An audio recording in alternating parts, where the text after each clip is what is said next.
The people have spoken and want more comp-related videos when it comes to Pokemon Legends ZA, so today I'm going to be ranking all of the new Mega Evolutions that are available in Pokemon Legends ZA in terms of competitive viability. So let's go ahead and hop into it.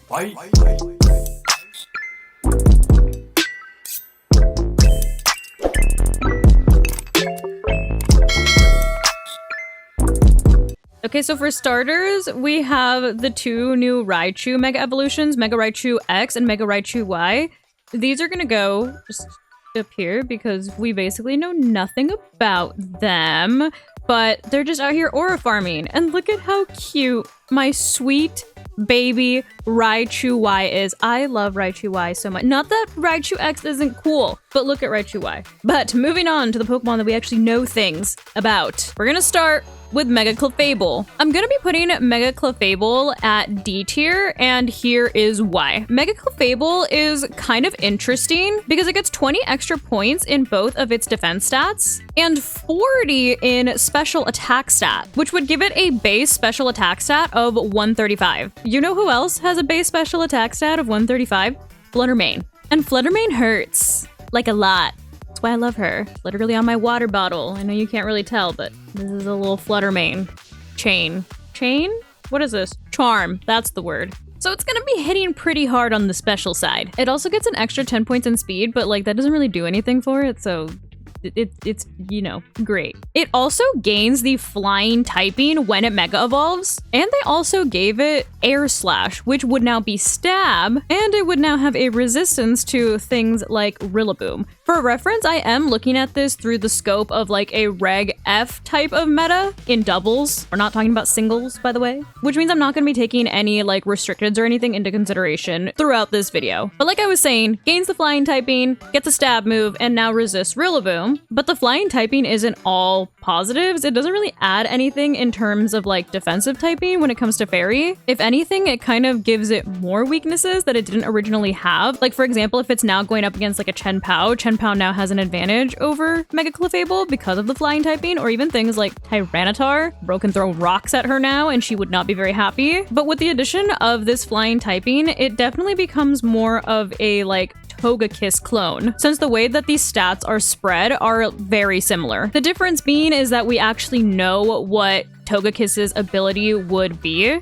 We don't know any of these Mega's abilities yet, just because there is no abilities in Legends ZA, so a lot of this is speculation. But in terms of like Togekiss, people were using it for its ability Super Luck, which if you pair Super Luck with like Scope Lens, it would give Togekiss a like 50% chance to crit. Or if you go with its other ability, Serene Grace, it would give Air Slash a 60% chance to flinch. And Togekiss also gets access to Follow Me as well as Tailwind, so it can be used in a more supportive sense. So like when looking at that compared to like Clefable, what can Clefable do? It can follow me, which is cool, but like would you really want to waste a slot on a Mega Evolution that's used as a follow me Pokemon, aka a support Pokemon, especially when little Clefairy would probably be a better option because of Friend Guard. And then on top of that, since this is a Mega Evolution, it does have to hold its Mega Stone, so you wouldn't be able to give it an additional item like you would with Togekiss, like we mentioned, with the Scope Lens, or Clefairy even, who gets Eviolite. So because of all of that, it might be kind of hard to actually find a slot for Clefable to actually do something significant on a team. Maybe down the line when we find out what its ability actually is, it might be able to find some sort of niche, but for now, it's not looking the best. Next up, we have Victreebel, who is also going in D tier. When Victreebel Mega evolves, it definitely like solidifies the fact that it is going to be a mixed attacker in terms of stats, which in a competitive like VGC setting is kind of hard to pull off. Because if you're going to play into being a mixed attacker, you won't have as many EVs to play with in terms of like speed or defenses, which might be an issue. They also kept its speed stat at 70, which means that it's slower than Venusaur since its speed stat is 80, which means that if you didn't want to use a Mega slot and you just wanted to keep Venusaur normal, not only is it faster than Victreebel, which means it would get a faster sleep powder off, it would also have the ability to once again, hold an item that's not a Mega Stone, have the ability Chlorophyll, which would mean that it has a faster Earth power. And if you did want to Mega Evolve your Venusaur instead of having it hold another item, it would have less weaknesses than Victreebel because of the ability Thick Fat. So sure, Venusaur wouldn't hit as hard, but it would definitely stay on the field for a longer amount of time than Victreebel. The point that I'm trying to make is that Victreebel is really going to have some like tough competition when it comes to actually fighting for a spot on a team, even more so than Clefable, because when there's better options, I'm not really sure why you would be adding Victreebel to your team. Unless you just like how cute it looks, because it is pretty cute. Next up, we have Starmie, which Starmie is going to go in B tier. When it comes to Starmie, even though we don't actually know its ability, we have an idea of what its ability might be. In Legends EA, they actually gave Starmie a 140 base stat increase instead of the usual 100. And the only other megas that they actually did that for were Medicham and Mawile, because they used to have pure power and huge power. And since there's no abilities, they gave them this buff so they could still be usable, which means that more than likely Starmie is getting double attack. They also now gave it access to Liquidation, Zen Headbutt, and Bulk Up, which means that Mega Starmie's Liquidation is going to be hitting as hard as Rapid Strike Urshifu with Mystic Water. You also would have different stab boosts when it comes to using like Starmie over Urshifu, so it would be very matchup dependent if you are trying to decide between Urshifu and Starmie. For example, Starmie would be able to be intimidated, but Surging Strikes always crits, so Urshifu doesn't really care about Intimidate. Starmie would also very much not like Sucker Punch, and Urshifu don't care about Sucker Punch. Starmie also doesn't like to see Protect coming. Protect doesn't exist in front of Urshifu. Why is he so broken? But Starmie is faster than Urshifu and would be able to hit things like Jellicent. And I know that I literally just kind of ranted about how being a mixed attacker can be hard when it comes to competitive doubles. But like if Starmie has huge power, which is going to, you know, beef up the attack stat, that would allow you to play around more with investing in special attack so that you would be able to hit a nice spread move like Expanding Force, and for it to actually still do a good amount of damage. Something else that Mega Starmie would have over Urshifu is that if it was facing off against the Sash variant of Fluttermane, you know, the one that's more supporty with like Icy Wind, Moonblast, Protect, Taunt, that kind of thing, it doesn't just beat Starmie like it would with Urshifu. Fluttermane would actively have to run Shadow Ball in order to hurt Starmie the way that it currently hurts Urshifu. Also, if Starmie was facing off against a Chi-Yu just cooked when it comes to Aqua Jet, without having to do any setup, by the way. And also, if there was a 1v1 between Starmie and Urshifu, Starmie would win that. However, Mega Starmie also has to think about other big mega threats like Gengar, and also Rillaboom. Next, we have Dragonite, and Dragonite is going to be joining Starmie in B tier. Dragonite is kind of weird when it comes to its Mega because it actually becomes a special attacker when it Mega evolves, and they actually decreased its physical attack by 10. So now that it's a special attacker, it's going to have a base 145 special attack, and they also made it a little bit faster, giving it a speed stat of 100, which means it's now able to outspeed Rillaboom, Urshifu, Landorus Therian, and Goldengo, and it's now speed tying with Volcarona and Salamence. Another cool thing about it turning into a special attacker, by the way, is that now you wouldn't have to worry about giving it inner focus, since you would no longer care about Intimidate, which means that you would now be able to give it multi-scale before it Mega evolves, which means that you would be able to switch it in much easier since the multi-scale would be helping you out before you Mega. It also has a surprisingly good special attack move pool. Sure, some of them are inaccurate, but you know how Pelipper's Hurricanes hurt in the rain? Yeah, imagine that with a base special attack stat of 145, also in the rain when it can't miss, or Thunder, also in the rain when it can't miss, or Hydro Pump that is boosted by the rain, or just a Draco Meteor. And then on top of that, it still has access to things like Ice Beam, Flamethrower, and even more. And imagine this with something like No Guard, where you get Blizzard and Focus Blast, and still be able to Tailwind before you Mega when you still have access to multi-scale so you can better support your team. Or maybe they'll even give it something like Gale Wings, who knows? Dragonite definitely struggles a little bit more outside of like a Terra-based meta, because it's not able to like Paranormal Extreme Speed, which granted, Extreme Speed's not bad, but it's just not hitting as hard. But it would be in like direct competition with like Salamence, because it doesn't have the ability Intimidate before it megas into like Aerialate, Hyper Voice, or Double Edge. But Dragonite would hit a little bit harder on the non-stab boosted Aerialate options, so it would kind of just be a trade-off between the two since Salamence does get Intimidate before it mega evolves. Next, we have my sweet baby Meganium. It's also going B tier. When it megas, Meganium now gains the Fairy typing, which means that it gets Stab, Dazzling Gleam, and it also has access to Earth Power, and they gave it a 148 in special attack stat, by the way. Also, with this new typing, it kind of just walls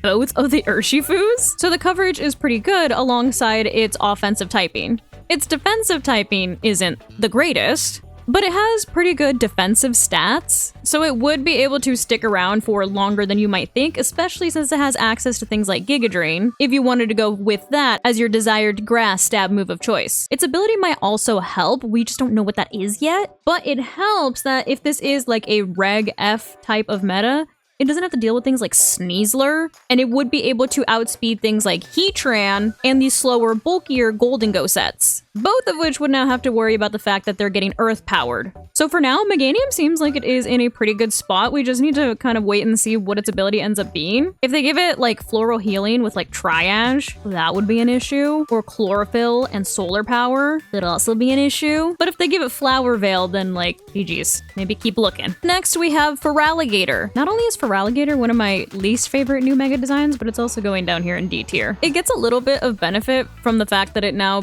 gains the dragon typing, because it is able to shift what its weaknesses are, and it does have a 160 attack stat. The speed, however, is where it gets a little lackluster, and it feels like you want to set up something like a Dragon Dance. And we also know that it's losing Life Orb Sheer Force, which is a lot of its damage. The 160 attack does make up for that though. But this is going to be another Pokemon where we have to just kind of wait and see what the actual ability is. But the worrisome thing is that it looks like a strong jaw Pokemon, and there aren't a lot of dragon biting moves. There's a water one with Vicious Rend, but would they be willing to give that to other Pokemon besides Dracovish and Arctovish? I don't know. So there is maybe a niche for it out there, but it may have to heavily rely on setup, and Intimidate wouldn't be fun either. Next, we have Skarmory, who is going to be joining the others in B tier. Skarmory is cool because it actually becomes like super offensive. It gets plus 40 in speed and plus 60 in attack, and it even gets an extra 30 in special defense. However, it does lose 30 in physical defense,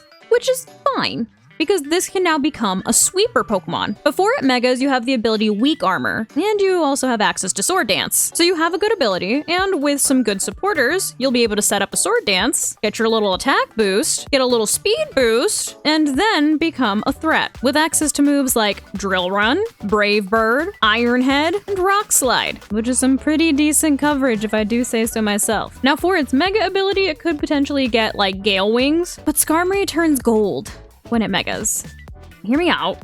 What if it gets good as gold? I know that's a pipe dream, but like, imagine. But we know that the defensive typing is good, since things like Corviknight have placed pretty well with like bulkier builds. Since because of the bulk and its typing, it is kind of just hard to hit it. And it would have to worry about things like Intimidate, but the ability to set up Tailwind relatively quickly and just wall things like Mega Excadrill would not sound like a bad deal to me. There may be a case for Corviknight perhaps being a better defensive flying steel type, or if like the Ultra Beasts ever come back, Steela. But Skarmory definitely has potential. Next up, we have Froslass, and she's gonna go at C tier. So Froslass has access to Nasty Plot, and it has a great special attack stat. And now that Snow gives a defense boost, it does have some more survivability. But what's always scary is that Fluttermane and Gengar both outspeed her, and also things like Sucker Punch exist. And like I said, with Snow and its defense stats, it definitely has more bulk, but it can't be taking that many hits as an ice type. It doesn't have a great defensive typing in general. But offensively, she's hitting hard. Imagine this with Snow Warning, Protect, Blizzard, Shadow Ball, and Nasty Plot. Seems like a pretty menacing mix to me. She does have a 120 speed stat, which is a pretty good speed stat as well, and has access to Icy Wind, so it could give speed control to the rest of the team. And also a very fast Aurora Veil. But would they give another Mega Evolution Snow Warning? Who knows? But here's hoping.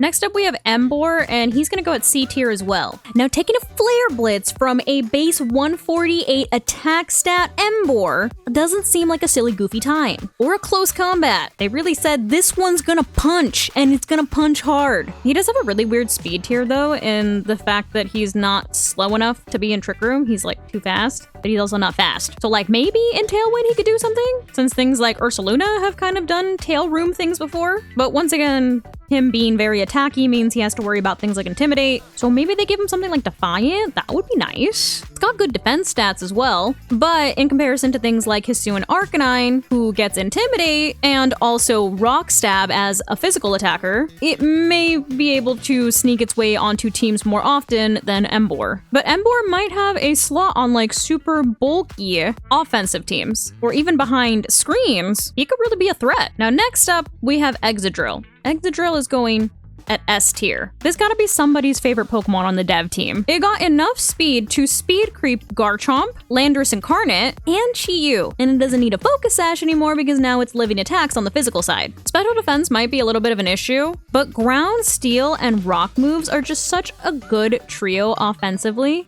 especially when it comes from a Pokemon that has a 160 attack stat. There's not a lot that's living that happily. That also means that you now have the EVs to invest in its defenses since your attack stat is now so high. And it also still gets Sword Dance. And if they let it keep its Sand Rush ability, I don't know, this might just be the best Mega Evolution, like in all of Pokemon. And if not, the stats are still good and you still have Sand Rush before you Mega Evolve. So you would still be able to pick up KOs on Pokemon that are slower before you Mega Evolve. Next we have Scolipede. He's gonna join everybody down here at D tier. The Scolipede is in a weird spot because it does lose 50 points in speed, but then they ended up putting a lot of that in its defense stats. However, Bug Poison isn't the greatest defensive typing. It does have good resistance into grass and fighting though, but offense is where it might run into some issues. It did get access to U-Turn and Gunk Shot, which those moves in and of themselves are pretty good, but that Bug Poison typing is not great when it comes to offense. It may get an ability like Battle Armor so that it can't be crit and kind of lean into that defensive bulk, and it does get the ability Speed Boost before it Mega Evolves, so maybe you would be able to set up a Sword Dance and Protect for 2 turns outside of Mega, and then that way your speed stat actually becomes something respectable, but you know, the conditions for it being useful keep adding. It does get Earthquake though, which does help a little bit with some matchups, but it doesn't get anything like Leech Life that would help with like HP recovery. But maybe it'll have some help down the line, because it definitely needs a lot of support in order to like actually get the ball rolling. Now Scrafty is gonna join B tier. Have you ever wondered if a dark type Pokemon that had access to Intimidate and like really good defense stats and moves like Knock Off, Fake Out, and Parting Shot would be really good and competitive? But Incineroar aside, Scrafty's defense stats are actually a huge improvement. It still has Bulk Up and Dragon Dance, so it could be a little bit more offensive, but unfortunately its typing isn't as good as Incineroar. But Stab Drain Punch is pretty nice. If it gets Intimidate, maybe they could make it so that it would Intimidate, then Mega Evolve and Intimidate again. Like how Tyranitar can Mega Evolve to change the weather back to sand, but it may be hard to fit on a team just because Incineroar doesn't auto-lose to fairies and also has an item. As hard as I try, I guess I can't put Incineroar aside. Also, if Scrafty doesn't get Intimidate, pivoting with Parting Shot would be worse than Incineroar, because Incineroar would be able to come back and Intimidate again. But it does have offensive potential, so definitely something to keep an eye on. Next, we have Eelektross, and he's gonna go down here at D tier as well. And not just because he's ugly. But Eelektross actually has a really good move pool when it comes to physical and special attacks. But like I said, it's kind of hard to be a mixed attacker in comp. And also the defensive stats just aren't really there. Levitate is nice, but is it gonna keep Levitate when it Mega Evolves? Having a weaknesses is nice, but because of its defense stats, it is still a little bit hard to use, especially if it's taking up a whole Mega slot. It does have Coil, which is probably like the best that it can do, but there's just not much it was working with before it Mega Evolved, and the Mega doesn't really help to solve any of those issues either. Next, we have one of my favorites, once again, Chandelure. It's going to A tier. Now, Chandelure has a base special attack of 175, yet she gonna be hitting real hard. She gonna be real good. Heat Wave, Flamethrower, Overheat, Energy Ball, Shadow Ball, Psychic, Haze, even Trick Room. Literally pick any of the moves that I just mentioned, pick your favorites, and you're probably good. It now outspeeds Golden Go. It got some defenses, so it's not going to really need that Focus Sash that it used to run. And also, apparently, Chandelure was actually supposed to have Shadow Tag as an ability in Gen 5. It was supposed to be its hidden ability before they changed it to Infiltrator. Now imagine if, when it Mega Evolves, they said, here, you can actually have Shadow Tag, and now there's 2. Megas with Shadow Tag. Just Chandelure has a different toolkit than Gengar. And like obviously there's still like that big glaring weakness to Sucker Punch, like there is with like any other ghost that you use on a team. But if you can build a team around a fire ghost type with a 175 special attack stat, I think you're good. Now, as painful as it is for me to admit, Chesnaught is gonna go at A tier next to Chandelure. Chesnaught's defensive typing isn't great. It's grass and fighting, which means that my brother in Christ hates to see a hurricane or a bleak wind storm or any other flying type move coming. But luckily, it does get to invest a lot in its defense stats for this reason, which means that it is actually one of the best iron defense and body stat spreads. Plus it gets stab on body press, and it also gets leech seed for recovery and spiky shield. And if the rest of the team can deal with ghosts, tornadoes, and mega salamence, then all of a sudden, Chesnaught real hard to get off the field. He also does have access to sword dance, so if you wanted to go that route and give it like drain punch or seed bomb, you could make him a little bit more offensive. And his speed is really good in trick room, since it is actually underspeeding both of the Ursalunas. And its typing is also really good into both of the Urshifus actually. And because of his defensive stats, hitting him on the physical side might be really hard actually. Almost impossible, except for maybe Brave Bird. Sitting pretty next to Chesnaught is going to be Delphox, which if they give Delphox Levitate, she's going to be very good. If they give her Psychic Surge, also very good. Very, very good, actually. She has a 159 special attack stat, which would mean that Expanding Force and Heat Wave are going to be hitting hard. Then she also gets Nasty Plot, just in case. It also gets access to Grass Knot, which would be a great option into Dondozo. And if it does get Levitate, you might not have Expanding Force, but you do get single target Psychic. It would be in competition as a Psy Spammer with Mega Alakazam, but one thing that Delphox has over Alakazam is that it is able to hit Golden Go reliably. Alakazam does have Shadow Ball to hit Golden Go, but it's no stab fire type move. Obviously, she does still have to deal with Sucker Punch, Incineroar as a whole Pokemon, and Snarl, so there is obviously some caveats to using her, but you do have Focus Blast if you're not me, and you can hit your Focus Blast. Delphox's speed stat being 1 point lower than Fluttermane and Chien-Pao's was actually such a cruel joke, by the way, but that also forces Chien-Pao to be jolly and have to run a non-Prio Dark type move if it does end up getting Psychic Surge. So I like it, but its ability is going to be very important. Now, Greninja is going to join everyone in B tier. Greninja is now able to fast flip turn, which is great for momentum, and its typing, Water and Dark, is actually very good offensively.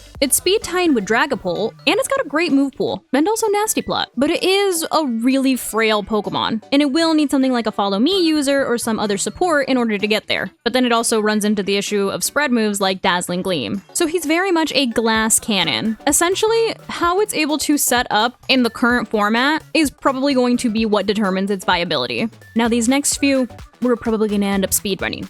Ahem. Starting with Pyroar. Pyroar is going in D tier. Pyroar gets Earth Power. Cool. Until we hear that it gets the ability Drought, just stop. But if it gets Drought, it is faster than Charizard Y, which is nice. But until we find out that it does get Drought, just ignore it. Floette, also going in D tier. Really good special attack and defense, actually, but it gets like no moves. Light of Ruin is good like one time, but it also gets outsped like really, really easily and just kind of, you know? And it doesn't really have any coverage. Like fairy moves, grass moves, psychic moves, not the best offensively, but it is better than Malamar.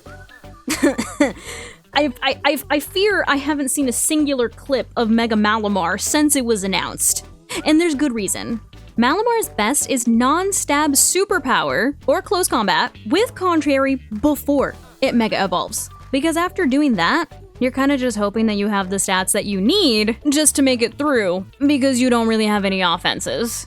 Now Barbaracle, which is a little bit creepy every time I look at him, he's gonna go at C tier. It does drop its 4 times weakness to grass, which is nice for a rock fighting type, but rock fighting also isn't great defensively since it has 7 weaknesses. Offensively though, bro be hitting a lot. Also, its move pool is also just like really good because it has water moves, rock moves, close combat now, and ground with Earthquake. It also has Poison Jab. That's what you so desire. But it's probably gonna want to sit behind screens and set up Sword Dance. Or maybe next to something like Clefairy and Shell Smash. Shell Smash would turn into a huge offensive threat, but you would need to help him on the defense side a bit. You would also probably have to find a way around spread moves, since it is weak to Dazzling Gleam, Expanding Force, Muddy Water, and Earthquake, which would be the main issue with Shell Smashing and not having access to, like, White Herb.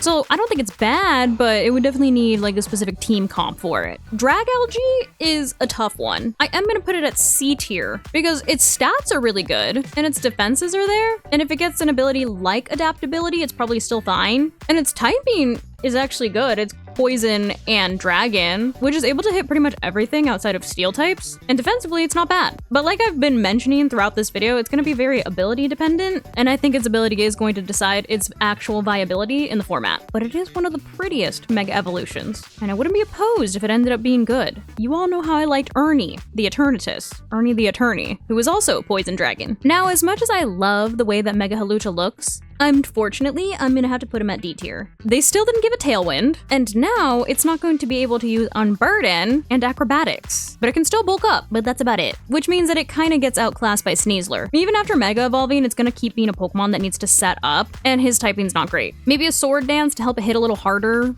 when it comes to attack, but I just don't really see what it has over other fighting type Pokemon. Now, Zygarde is gonna go at C tier. Zygarde is cool in the fact that it has a 200 base power dragon move that also hits fairies, and that's all coming off of a 216 special attack stat. Literally the best move in the game. But here's the thing. In order to Mega Evolve Zygarde, it has to be at half health, which if you can do that, literally the most spammable move in the game. I'm sure in like a restricted format, things like Intimidate and Parting Shot and Coil will be used in order to get to that level, and it's gonna be a lot of work. And I don't know if it's like fully worth actually doing all that, because your opponent's also going to be trying to use debuffs, and things like Xerneas, Kali-I, and Chen Pao are just gonna be hitting you first.